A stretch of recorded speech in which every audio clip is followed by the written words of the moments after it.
Baik, saudara yang dikasih oleh Tuhan Yesus Kristus, tema firman Tuhan yang akan menjadi bahan pembelajaran dan juga renungan serta pegangan bagi kita pada kesempatan ini. Saya kasih tema, berubahlah oleh pembaharuan budimu supaya menjadi orang yang sukses.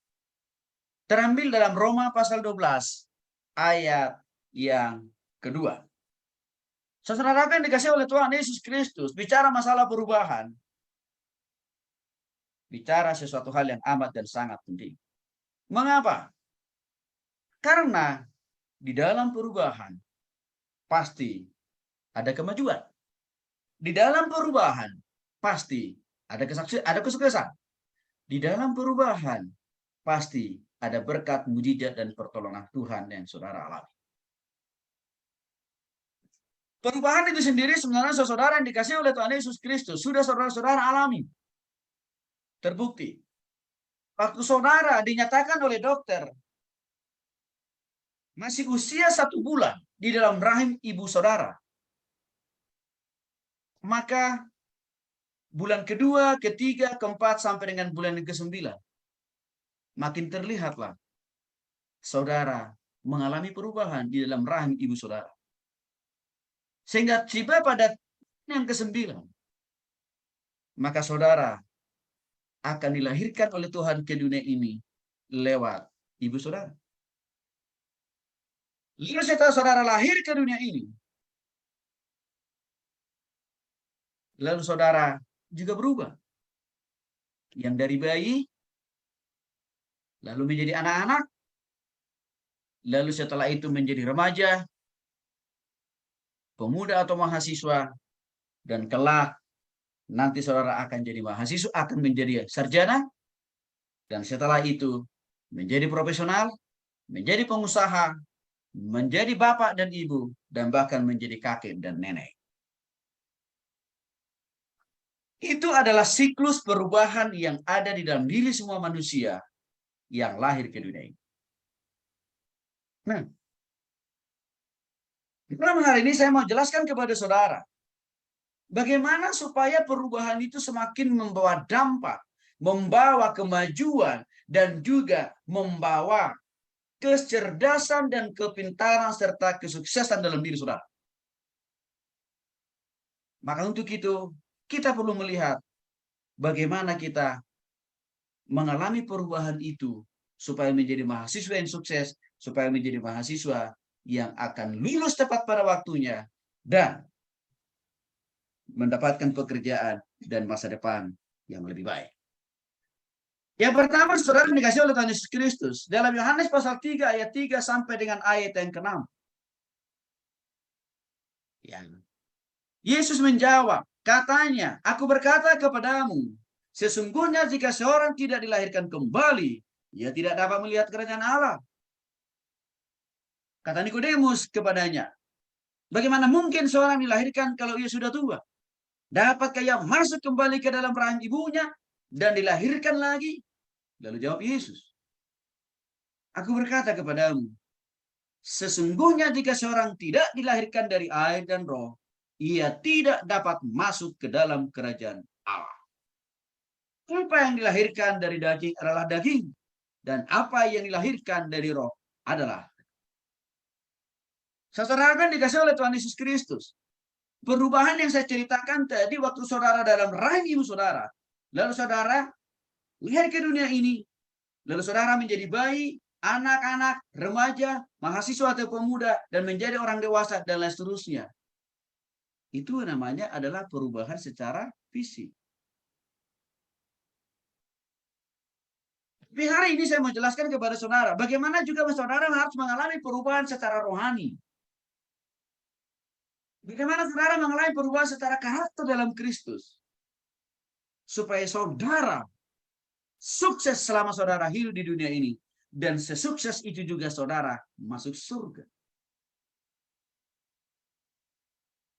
Saudara dikasih oleh Tuhan Yesus Kristus. Saya sedikit menjelaskan terhadap saudara siapa Nikodemus yang dimaksud dengan ayat ini. Nikodemus adalah seorang pemimpin agama Yahudi. Lagi pula dia juga adalah seorang Farisi. Farisi artinya apa? Hafal seluruh isi Alkitab. Jadi kalau saudara ikut lomba kuis Alkitab dengan Nikodemus, pasti saudara kalah. Karena dia lebih hafal seluruh isi Alkitab dari Kejadian sampai dengan Wahyu. Di sisi lain dikatakan bahwa Nikodemus itu adalah seorang pemimpin agama, berarti dia adalah pastor, pendeta, hamba Tuhan, gembala. Kalau kita mau cari persamaannya posisi Nikodemus, jabatan Nikodemus pada saat itu, persis seperti di dalam gereja Katolik Roma, Paus.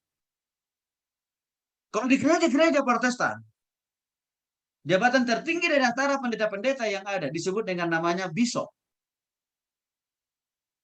atau eporus atau ketua sinode. Itulah jabatan struktural daripada namanya Nikodemus. Di sisi lain Nikodemus juga adalah seorang yang ahli Alkitab. Karena saya katakan tadi saking ahlinya dia tentang Alkitab, dia fasih, hafal, menguasai seluruh isi Alkitab. Maka kalau kita lihat di dalam hal masalah pengetahuan teologis, Nikodemus pasti dia ini bukan hanya gelar sarjana teologi, pasti bukan hanya master teologi, pasti dia punya gelar doktor teologi, bahkan mungkin profesor dalam bidang teologi. Tapi saudara yang dikasih oleh Tuhan Yesus Kristus satu saat, dia berkunjung ke kontrakannya Tuhan Yesus. Saudara tahu bahwa Tuhan Yesus pernah kontrak di dunia ini 33 tahun.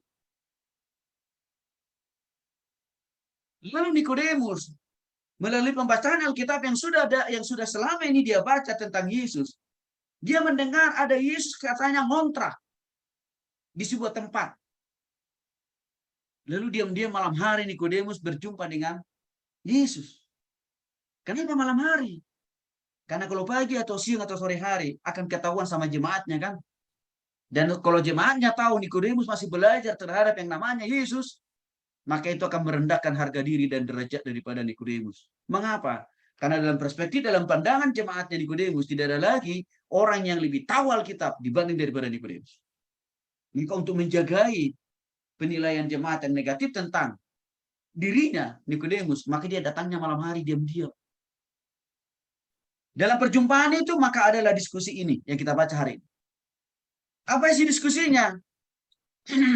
Waktu dia gedor-gedor, waktu dia ketok-ketok kamar kosnya Tuhan Yesus. Shalom, kan kira-kira begitu. Lalu Tuhan Yesus, shalom juga bagimu. Setelah itu lalu Tuhan Yesus mempersilahkan dia untuk masuk. Dan juga duduk. Waktu Nikodemus sudah duduk bersama dengan Yesus, di kontrakan Tuhan Yesus itu, saudara. Nikodemus berkata kepada Tuhan Yesus, aku berkata kepadamu sesungguhnya jika seorang tidak dilahirkan. Ya. Nikodemus berkata, Yesus, dari Alkitab yang saya pahami, yang saya pelajari, yang saya dalami selama ini, saya mengenal betul siapa yang kau, kata Nikodemus terhadap Yesus. Bahkan Nikodemus berani berkata, dari Alkitab yang saya baca, yang saya pelajari selama ini, saya melihat, membaca dengan mata kepala saya sendiri, engkau bisa menghidupkan orang mati, menyembuhkan orang yang sakit, menyembuhkan orang yang gila, membuat orang yang bodoh menjadi cerdas. Intinya dia puja-pujilah Tuhan Yesus. Tapi saudara dikasih oleh Tuhan Yesus Kristus, apakah pujian dari Nikodemus itu membuat Yesus di atas angin? Apakah membuat Yesus bangga dengan apa yang dikatakan oleh Nikodemus? Terbalik. Karena apa? Muncul jawaban Yesus dalam ayat ini terhadap pujian-pujian daripada Nikodemus. Jawaban Yesus. Aku berkata kepadamu sesungguhnya jika seorang tidak dilahirkan kembali, dia tidak dapat melihat kerajaan Allah. Artinya apa? Yesus katakan, kalau engkau tidak dilahirkan kembali malam ini juga, detik ini juga, sini juga, engkau tidak akan pernah masuk surga. Arti kerajaan Allah di sini adalah surga ya, saudara. Nikodemus mulai berpikir keras tentang arti dilahirkan kembali. Nikodemus mencoba memberikan pemahaman dan pengertian terhadap Yesus tentang dilahirkan. Ya, salah jam. Nah, hasilnya saudara dari apa yang dikatakan oleh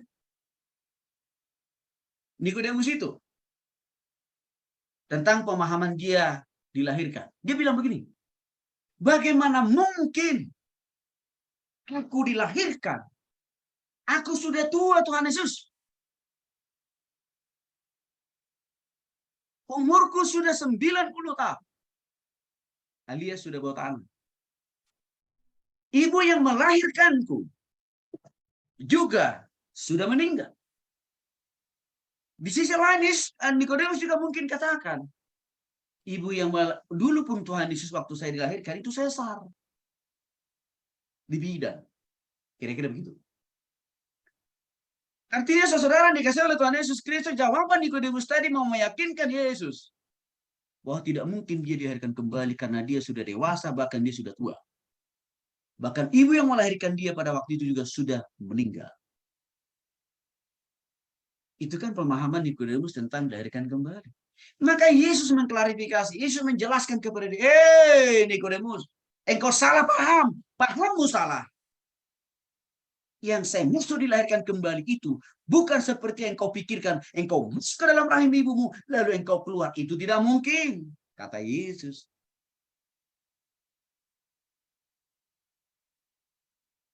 Karena kelahiran yang pertama waktu engkau lahir dari rahim ibumu, itu sudah terjadi dan itu sudah selesai. Maka engkau bisa hidup di dunia ini. Tetapi yang saya maksud dilahirkan kembali di sini adalah dilahirkan secara rohani. Mulai geleng-geleng kepala dan bingung Nikodemus tentang dilahirkan secara rohani. Lalu Nikodemus bertanya lebih lanjut lagi, kalau begitu Tuhan, apa maksudmu tentang dilahirkan secara rohani? Lalu Yesus menjawab, yang saya maksud dengan dilahirkan secara rohani itulah engkau harus sungguh-sungguh bertobat, menjadikan aku sebagai Tuhan dan Juru Selamat di dalam hidupmu. Seperti yang dikasih oleh Tuhan Yesus Kristus.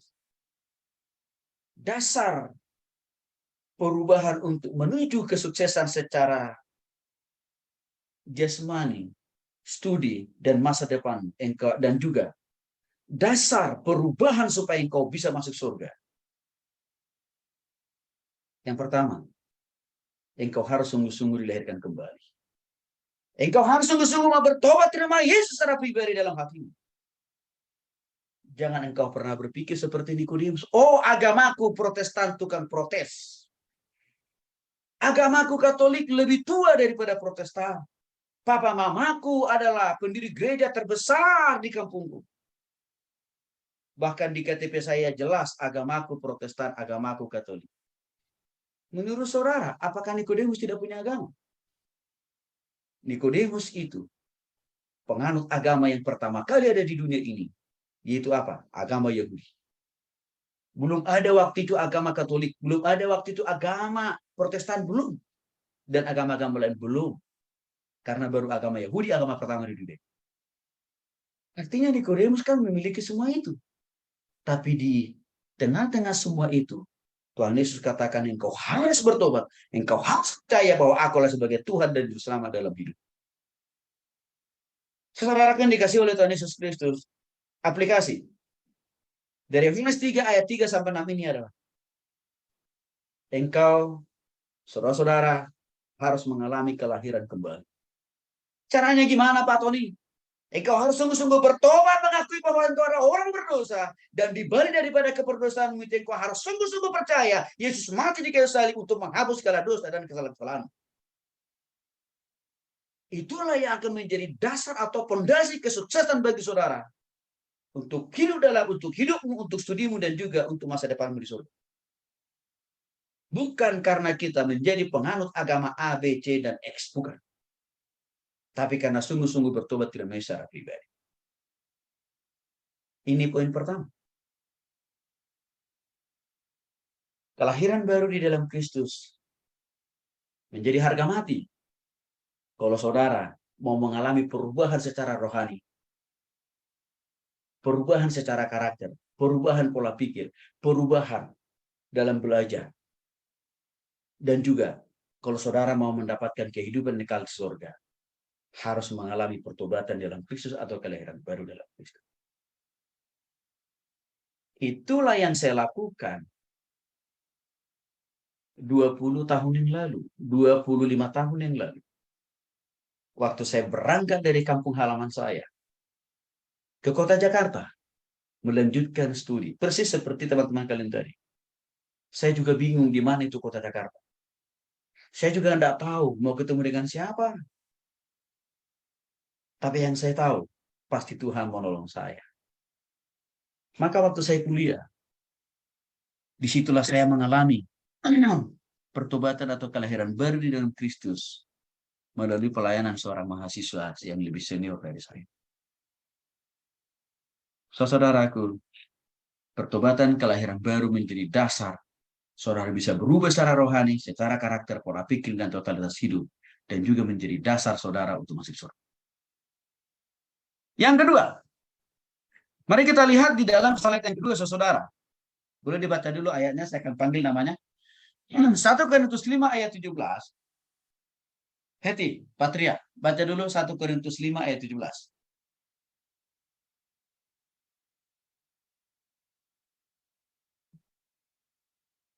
Yang di slide aja, Heti. Yang di slide aja. Jadi siapa yang ada di dalam Kristus, ia adalah ciptaan baru. Yang lama sudah berlalu, sesungguhnya yang baru sudah datang. Baik. Yang kedua, hal yang saudara lakukan supaya saudara bisa berubah lebih baik, dan perubahan itu akan menghasilkan berkat, penyertaan, pemeliharaan, penyertaan, kepintaran, dan kecerdasan. Dikatakan di sini saudara yang dikasih oleh Tuhan Yesus Kristus. Ya, harus mengalami perubahan totalitas hidup. Apa yang dimaksud dengan perubahan totalitas hidup? Perubahan dari hati, pikiran, perasaan, tindakan, perbuatan, cara belajar, cara bergaul, cara berkomunikasi, dan juga dalam semua hal dalam hidup. Itu yang dimaksud dengan totalitas hidup. Untuk itulah Rasul Paulus dalam 1 Korintus 5 ayat 17 berkata, jadi siapa yang ada dalam Kristus? Maksudnya apa? Siapa yang sudah mengalami kelahiran baru, gitu kan? Jadi kembali ke slide yang pertama tadi. Siapa yang sudah sungguh-sungguh bertobat kepada Kristus, ia menjadi ciptaan baru. Artinya apa? Kelahirbaruan itu, pertobatan saudara kepada Kristus, itu mengubah saudara menjadi baru secara rohani. Maka hati, pikiran, perasaan, tindakan, perbuatan saudara harus menjadi lebih baru. Harus menjadi lebih baik. Harus menjadi lebih benar.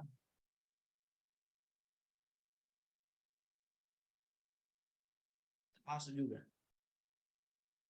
Cara belajar saudara, cara kuliah saudara harus menjadi baru. Harus lebih baik. Kalau begitu tinggalkan pola-pola kebiasaan-kebiasaan lama. Waktu saudara masih di bangku SMA. Apa itu kebiasaan-kebiasaan lama waktu di bangku SMA? Keras. Ngamot-ngamotan. Gampang putus asa. Tidak peduli. Egois. Dan tidak punya arah dan tujuan serta cita-cita dan target dalam hidup. Apalagi sikap-sikap yang lama yang saudara miliki waktu di SMA. Hidup seenaknya. Bergaul bebas seenaknya. Ngomong seenaknya. Buang-buang waktu dan hidup seenaknya. Dalam konteks pelajar, kebiasaan lama waktu di SMA apa? Tiada hari tanpa nyontekan. Tiada hari tanpa bolos. Itu harus engkau tinggalkan. Karena engkau sudah menjadi ciptaan baru. Karena engkau sudah dibaharui oleh Tuhan. Atau engkau sudah sungguh-sungguh bertobat kepada Kristus. Maka untuk itu dikatakan di sini. Bukti bahwa saudara sudah diubah oleh Tuhan lewat pertolongan Roh Kudus. Sifat-sifat perilaku dan tindakan saudara yang lama, yang di SMA tadi itu, tinggalkan.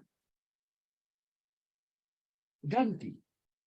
Dengan sikap, cara berpikir, cara berperilaku, bertindak. Ganti juga. Cara belajarmu, cara bergaulmu yang di SMA dulu, setelah sekarang jadi mahasiswa, menjadi lebih baik.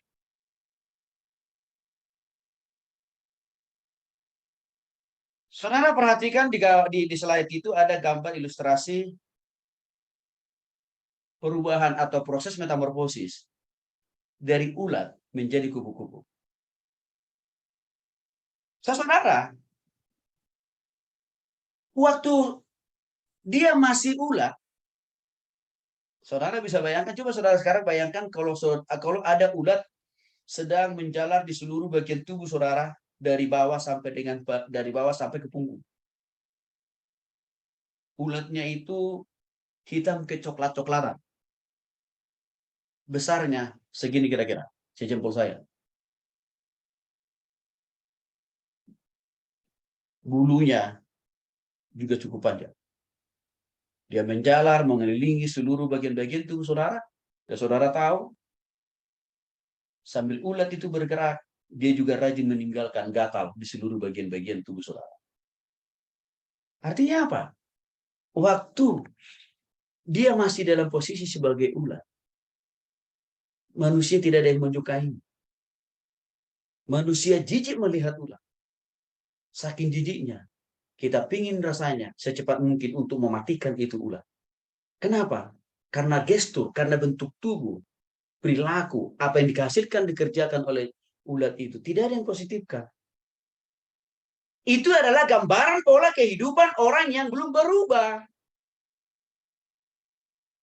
Artinya, kalau saudara mempertahankan pola pikir, kebiasaan, dan karakter yang buruk waktu di SMA, sebenarnya saudara hampir sama 100% atau 11-12 dengan ulat kemarin. Coba saudara ingat kembali. Berapa kali engkau menyakiti hati orang tuamu waktu engkau duduk di bangku SMA? Berapa kali engkau membohong? Berapa kali engkau juga berdusta sama Tuhan? Berbohong sama gurumu? Dan berapa kali engkau juga menyakiti hati banyak orang? Waktu engkau di SMA. Artinya apa?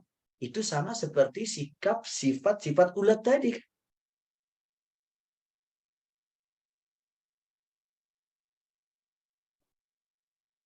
Maka sebagai orang yang sudah dibaharui oleh Tuhan, semua itu harus saudara tinggalkan. Setelah beberapa bulan, beberapa minggu dan bulan, ulat itu lama-kelamaan kan dia berubah menjadi kepompong. Sedikit agak lebih baik wujudnya, bentuknya dari ulat menjadi kepompong. Waktu dia menjadi kepompong sebenarnya belum terlalu sempurna juga wujud daripada kepompong itu, belum. Artinya belum terlalu banyak juga orang yang menyukainya. Ini sama. Ya. Bagi saudara yang sudah tidak lagi SMA, bahkan mungkin ya sudah tingkat 2 dan 3, jangan menjadi kepompong. Artinya apa? Hanya berubah secuil. Hanya berubah sedikit. Contohnya apa, Pak Tony? Malasnya masih tetap mendominasi. Joroknya masih setengah mati. Bohnya masih 99%. Nyonteknya belum tobat-tobat. Itu kan masih dalam wujud kepompong. Artinya apa? Itu juga belum sempurna perubahan, saudara. Kuliah sih sudah kuliah. Tapi masih lebih sering bolos. Itu artinya apa? Perubahannya belum total, kan? Oke, nggak bolos memang. Hadir memang waktu kuliah. Tapi pikiran saudara tidak sedang di ruangan itu. Tapi di mana? Di kosan. Kok bisa menghayal terus? Atau artinya apa? Saudara duduk di kelas sih, tetapi pikiran saudara tidur, kan? Itu namanya perubahan masih dalam wujud kepompong. Nah, kalau saudara masih mempertahankan bentuk perubahan yang setengah-setengah seperti itu, apa yang terjadi?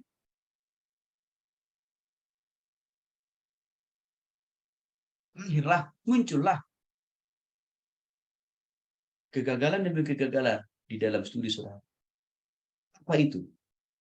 Sudah lewat semester 1, tapi mata kuliahnya lebih banyak yang tidak lulus. Masuk semester 2, makin bertambah mata kuliahnya yang nggak lulus.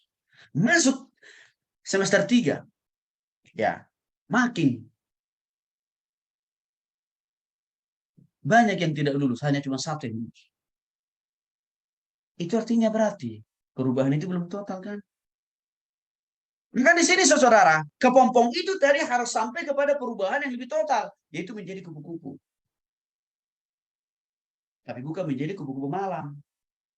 Kupu-kupu malam itu artinya jual diri. Jadi WTS. Menjadi kupu-kupu yang sempurna. Artinya apa? Makin jelaslah kita lihat. Tampak raut wajah penampilan daripada kepompong tadi setelah berubah menjadi kupu-kupu. Menjadi lebih menarik kan? Akhirnya kita melihat, oh iya kupu-kupu itu punya warna-warni. Ada putihnya, ada hitamnya. Itu kan menunjukkan perubahan ke arah lebih baik. Ya. Dan saudara tahu kupu-kupu di mana cari makanan, bukan di tempat sampah. Kupu-kupu itu mencari makanan di antara bunga-bunga yang paling cantik di setiap taman. Dan waktu kupu-kupu itu menghinggapi setiap bunga-bunga yang ada di sana, dia membantu proses penyerbukan atau perkawinan di antara bunga itu sendiri untuk melahirkan bunga yang baru. Artinya apa di situ? Kupu-kupu kepompong teri berubah menjadi kupu-kupu. Dan waktu dia berubah menjadi kupu-kupu, perubahannya total. Maka orang sangat begitu menyenangi waktu kupu-kupu itu terbang karena memberikan warna-warni dan bahkan di mana dia cari makanan, dia menjadi berkah. Ini kan bicara tentang perubahan yang total sebagai wujud pembaharuan yang sudah Kristus lakukan dalam diri kita waktu kita sudah sungguh-sungguh bertobat. Maka orang yang sudah mengalami pertobatan, orang yang sudah mengalami pembaharuan dalam Kristus harus terlihat perubahannya itu dengan total Bapak, saudara yang dikasih oleh Tuhan Yesus Kristus. Salah satu contohnya misalkan, ya, semua hal-hal negatif yang sudah saya ceritakan tadi waktu di bangku SMA, waktu tingkat 1, tingkat 2, itu harus ditinggalkan. Artinya, tidak lagi ada kata malas sebagai motto dalam hidupnya. Sehingga apa? Naik semester, bertambah tingkat, makin terlihat buah-buah. Baik secara rohani, baik secara karakter, pola pikir, cara belajar, IPK saudara semakin lebih baik. Itu gambaran daripada waktu kepompong itu berubah jadi kupu-kupu. Sehingga apa? Orang tua saudara bangga dan senang melihat prestasi dan pencapaian saudara. Dosen saudara pasti juga senang. Karena dilihat, oh saudara makin bertambah rajin. Ini hasil, ini produk dari sebuah perubahan. Nah, apalagi hal yang berikutnya yang saudara punya supaya saudara bisa terus mengalami perubahan ke arah yang lebih baik. Sehingga dengan demikian saudara bisa merasakan berkat penyertaan dan pemeliharaan Tuhan. Saudara baca dulu Calvin. Yosua pasal 1 ayat 8. Yang di slide aja. Yosua pasal 1 ayat 8. Janganlah engkau lupa mengatakan kitab Taurat ini, tetapi renungkanlah itu siang dan malam, supaya engkau bertindak hati-hati sesuai dengan segala yang tertulis di dalamnya. Sebab dengan demikian perjalananmu akan berhasil dan engkau akan beruntung. Yang ketiga, dasar daripada perubahan itu supaya saudara merasakan berkat penyertaan Tuhan selama saudara dalam studi, selama saudara dalam hidup di dunia ini, dan juga engkau masuk surga. Konsistenlah membaca, merenungkan, tapi juga melakukan itu firman. Apa hasilnya kalau saudara setia membaca, merenungkan, melakukan itu firman Tuhan? Lihat. Ya. Supaya engkau bertindak hati-hati. Dan juga supaya apa yang kau pikirkan, apa yang kau kerjakan, apa yang kau lakukan, dibuat Tuhan berhasil. Jadi, setelah saudara jadi mahasiswa, harus semakin bertambah komitmen dan kesetiaan saudara untuk senang baca firman. dan juga melakukan itu firman. Itu berarti saudara sedang mengalami perubahan ke arah yang lebih baik. Kalau dulu, waktu di SMA, malasnya setengah mati baca firman Tuhan karena menganggap saya hidupkan bukan karena Tuhan, tapi karena apa yang saya makan. Itu harus bertobat. Harus ditinggalkan itu. Kemalasan dalam membaca firman, merenungkan dan melakukan firman Tuhan. Setelah saudara hari ini menjadi mahasiswa. Ya. Kenapa kita buat ibadah online seperti ini? Karena inilah salah satu proses pendidikan saudara untuk berubah. Belajar setia beribadah kepada Tuhan setiap minggu. Karena bisa saja waktu saudara dulu sangat malas untuk beribadah. Ibadahnya itu hanya cuma 2 kali dalam setahun. Di bulan Paskah dan di bulan Desember. Ibadah ini kita buat membentuk perilaku dan karakter saudara, kerohanian saudara, untuk belajar setia mendengarkan firman Tuhan. Untuk belajar komitmen melakukan itu firman. Dan saudara lihat ada untungnya, ada manfaatnya, ada kegunaannya loh. Supaya dengan firman Tuhan yang saudara dengarkan, yang saudara lakukan, yang saudara praktekkan. Di sana dikatakan, engkau bisa bertindak hati-hati. Artinya apa? Setiap keputusan yang saudara ambil akan selalu ditolong oleh Tuhan. Setiap tindakan dan perbuatan yang akan saudara lakukan selalu akan diberkati, disertai oleh Tuhan. Itu manfaat dari membaca, merenungkan, melakukan firman Tuhan setiap hari. Bahkan, setiap mata kuliah yang kau ambil tiap semester, pasti engkau akan diberkati, akan ditolong oleh Tuhan, bahkan dibuat Tuhan berhasil. Karena Tuhan melihat engkau begitu setianya membaca firman Tuhan tiap hari, tapi juga mengamalkan dan melakukannya. Orang yang tidak setia baca firman dan melakukan firman Tuhan, sudah pasti hidupnya, studinya, masa depannya tidak akan pernah lebih baik. Tapi orang yang setia membaca, merenungkan dan melakukannya, apa yang dituliskan dalam Yusuf pasal 1 pasti akan terjadi dalam dirinya. Saudara yang dikasihi oleh Tuhan Yesus Kristus, Musa orang pertama kali dipanggil oleh Tuhan untuk memimpin bangsa Israel dari Mesir menuju tanah perjanjian, yaitu tanah Kanaan. Tetapi Musa tidak sampai tanah perjanjian. Lalu kepemimpinan Musa dilanjutkan oleh Yosua. Artinya apa? Musa hanya memimpin bangsa Israel itu setengah jalan. Ya, artinya setengahnya lagi itu dilanjutkan oleh Yosua.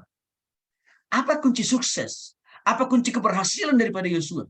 Bisa memimpin bangsa Israel yang begitu besar sampai ke tanah perjanjian karena dia setia membaca, merenungkan dan melakukan firman Tuhan.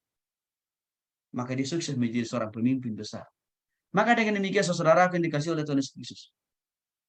Kalau engkau mau diberkati oleh Tuhan, sukses dalam studimu, sukses dalam masa depanmu, hari ini ambil keputusan.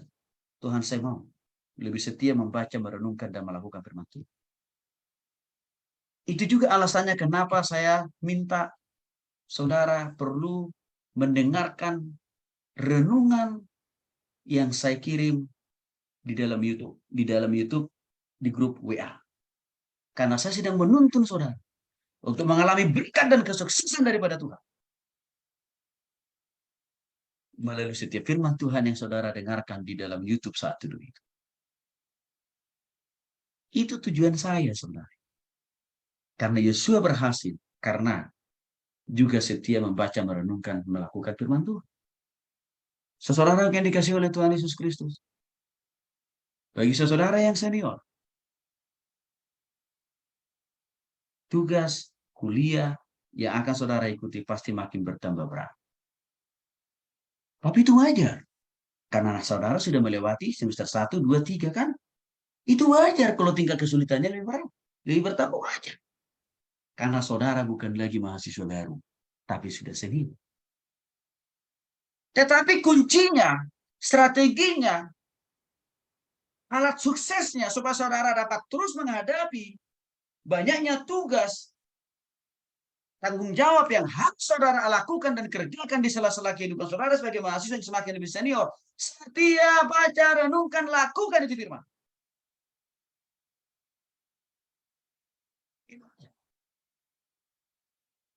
Dan ada cara lain. Karena kenapa? Itu juga yang dipakai oleh Yosua kan? Dia baca, dia renungkan, dia lakukan. Sukses dia. Bagi saudara yang masih mahasiswa, sama. Kalau engkau mau melihat bagaimana Tuhan menolongmu, engkau mau melihat bagaimana Tuhan berikan kepintaran dan kecerdasan bagimu, mulai sekarang. Ambil keputusan, komitmen, tindakan. Tuhan, saya mau setia baca firman dan lakukan firman itu. Saudara sendiri akan merasakan manfaat dan kegunaan dari keberhasilan. Saudara-saudaraku yang dikasihi oleh Tuhan Yesus Kristus. Ini penting. Kenapa? Karena saya juga melakukan ini kok sampai sekarang. Walaupun, ya, saya sudah tidak lagi kuliah seperti saudara tiap hari. Tapi apa? Saya tetap butuh Tuhan. Saya tetap butuh firman Tuhan. Mengapa? Kan Pak Tony sudah lulus kuliahnya, sudah mentok gelarnya. Sudah melayani orang, mengajar banyak orang. Karena saya masih mau diberkati oleh Tuhan. Karena saya masih mau dibuat Tuhan berhasil dalam banyak hal. Maka saya tetap masih melakukan itu. Yang keempat.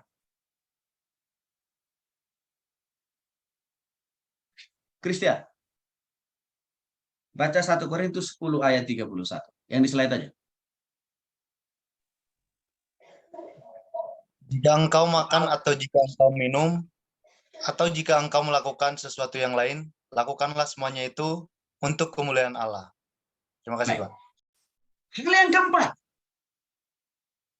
Fondasi perubahan yang harus saudara lakukan supaya engkau diberkati oleh Tuhan di dalam hidupmu, studimu, dan masa depanmu. Lakukan semua aktivitas tanggung jawab yang Tuhan percayakan engkau lakukan hari ini. Dengan konsep, dengan tujuan apa? Supaya menyenangkan hati Tuhanku. Untuk itulah 1 Korintus 10 ayat 31 mengatakan, jika engkau makan, minum, atau melakukan sesuatu yang lain, artinya apa? Kuliah kan itu. Belajar kan, mengerjakan tugas kan maksudnya itu. Atau bekerja, lakukanlah semuanya itu untuk kemuliaan Tuhan. Jadi, konsep ini harus ada di hati dan pikiran saudara. Bahwa saya kuliah, saya belajar, saya datang dari kampung halamanku ke perantauan di Bandung. Karena Tuhan mau saya memuliakan namanya. Kenapa Tuhan tolong saudara dengan berbagai kesaksian yang saudara katakan tadi? Ditabrak, tapi selamatkan oleh Tuhan. Nggak ada uang, Tuhan kasih uang. Nggak ada teman, nggak ada saudara, tapi diutus Tuhan orang lain menolong saudara. Ada penyakit, tapi Tuhan berikan saudara napas kehidupan. Misi Tuhan, tujuan Tuhan. Di balik daripada semua itu, supaya waktu engkau kuliah di kampusmu, engkau harus memuliakan Tuhan. Engkau harus meninggikan nama Tuhan. Engkau harus menghormati Tuhan. Engkau harus menjadi garam dan terang. Jadi Tuhan tidak berikan kita napas hidup, kekuatan, kesehatan, mujizat, dan pertolongan tanpa tujuan yang jelas dari Tuhan. Enggak, semua itu Tuhan kasih karena Tuhan mau supaya saudara untuk bisa memuliakan Dia. Maka taktisnya, contoh konkret yang perlu saudara lakukan sekarang apa? Sadari.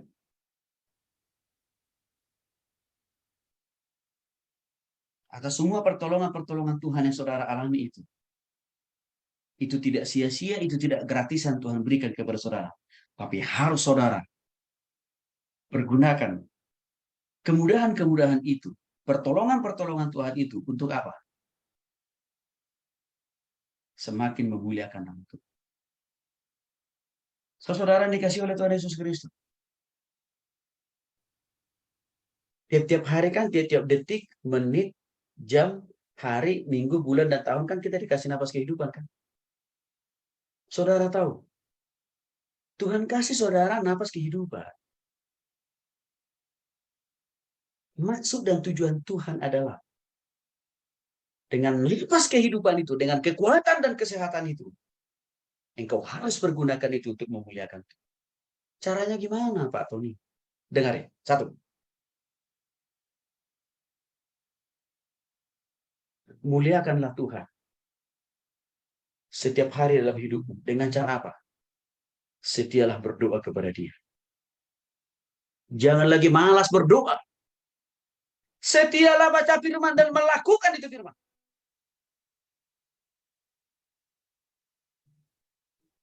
Setialah mempergunakan waktu dan hidup yang Tuhan berikan bagi saudara hari ini dengan benar. Dengan cara bagaimana, Pak Tony? Saudara sudah tahu jadwal kuliah saudara kan masing-masing kan? Setiap hari. Artinya apa? Ikutilah proses perkuliahan itu setiap hari. Tanpa absen. Tanpa absen. Karena dalam waktu saudara hari tepat waktu, kuliah dengan benar, engkau sedang memuliakan nama Tuhan.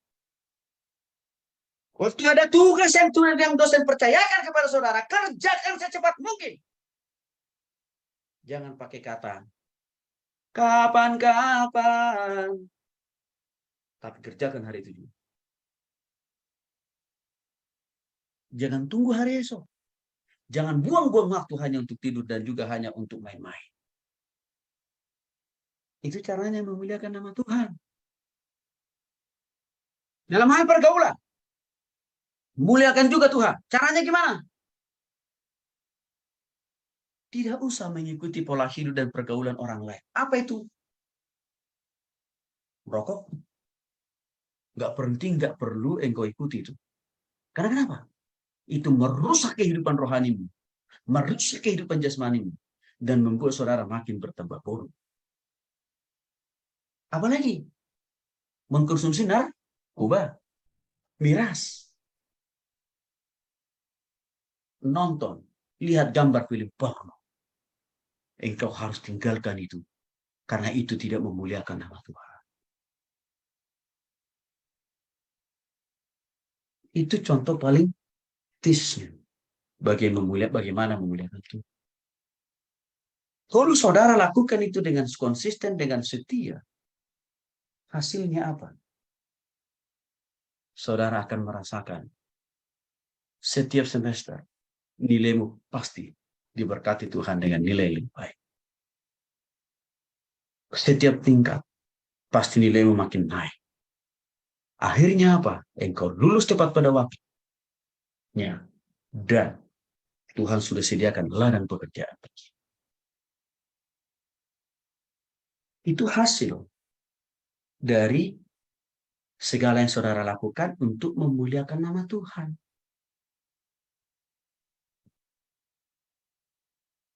Terakhir.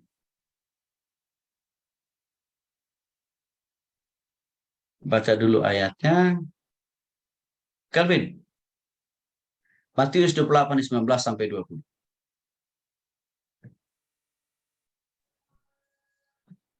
Karena itu pergilah, jadikanlah semua bangsa muridku dan baptislah mereka. Dalam nama Bapa dan Anak dan Roh Kudus, dan ajarlah mereka melakukan segala sesuatu yang telah kuperintahkan kepadamu. Dan ketahuilah aku menyertai kamu senantiasa sampai kepada akhir zaman. Yang terakhir. Fondasi atau dasar perubahan yang harus saudara lakukan supaya saudara diberkati oleh Tuhan. Selama dalam hidupmu di dunia ini, dalam studimu, masa depanmu, dan engkau juga sukses masuk surga. Konsisten mengasihi dan melayani Tuhan sampai akhir hidup. Inilah yang dikatakan oleh Tuhan Yesus kepada para murid pada waktu detik-detik Yesus mau terangkat ke surga. Maka Yesus berkata kepada mereka, karena itu pergilah, jadikan semua bangsa muridku dan baptislah mereka dalam nama Bapa, Anak dan Roh Kudus, serta ajarlah mereka melakukan segala sesuatu yang kuperintahkan kepadamu. Dan ketahui, artinya apa?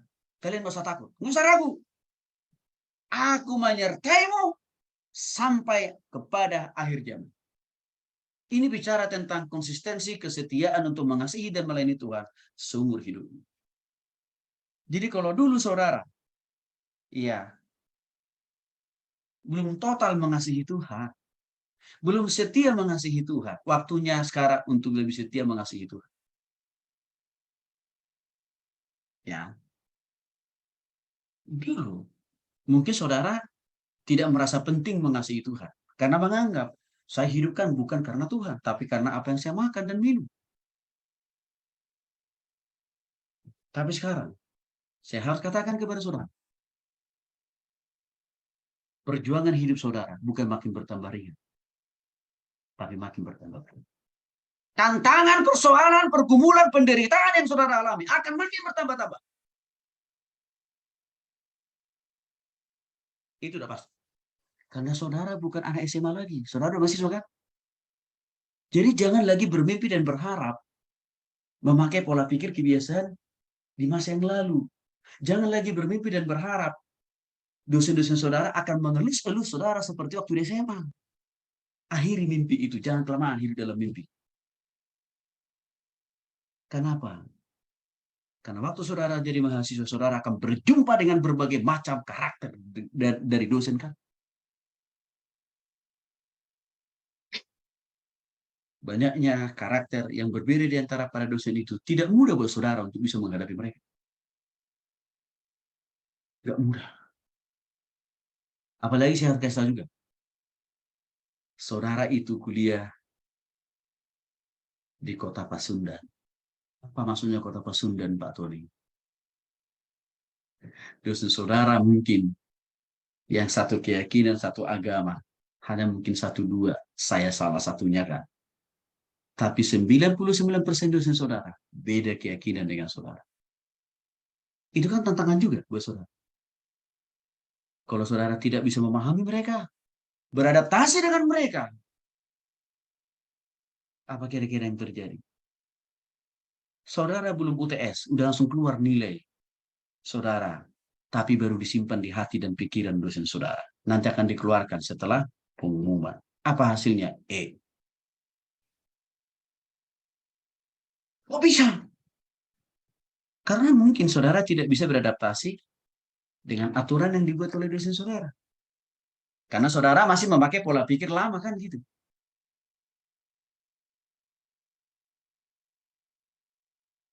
Maka di sini dibutuhkan komitmen untuk lebih mengasihi Tuhan supaya Tuhan menolongmu. Supaya Tuhan boleh memberkati. Supaya Tuhan boleh menjamah hati dosenmu. Untuk apa? Bisa membimbingmu. Sama halnya. Dulu mungkin saudara waktu di SMA kan nggak tertarik banget untuk melayani Tuhan. Karena mungkin saudara berpikir melayani Tuhan itu buang-buang waktu, tenaga, dan pikiran. Kan begitu. Tapi harus bertobat. Hari ini harus engkau ambil keputusan untuk sungguh-sungguh mengasihi tapi juga sekaligus melayani itu. Caranya gimana Pak Tony? Satu.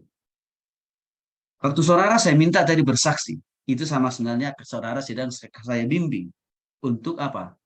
Melayani Tuhan kan. Maka jangan hilangkan kesempatan, jangan abaikan kesempatan untuk bersaksi itu. Yang kedua, PMKK kita, USB, khususnya, dalam 3 bulan ke depan akan melakukan banyak acara. Natal mungkin, dan lain sebagainya. Engkau harus terlibat menjadi panitia Natal. Karena itu salah satu cara membentuk saudara punya hati melayani Tuhan. Bahkan nanti, dalam perjalanannya ke depan, Kak Agnes itu akan berikan kesempatan bagi saudara untuk jadi operator, jadi MC. Ambil kesempatan itu. Karena itu salah satu cara mendidik saudara untuk melayani Tuhan. Bahkan bulan depan, tahun depan, akan ada di antara saudara yang akan diminta menjadi pengurus PMK. Responi itu, karena itu cara saudara untuk melayani Tuhan.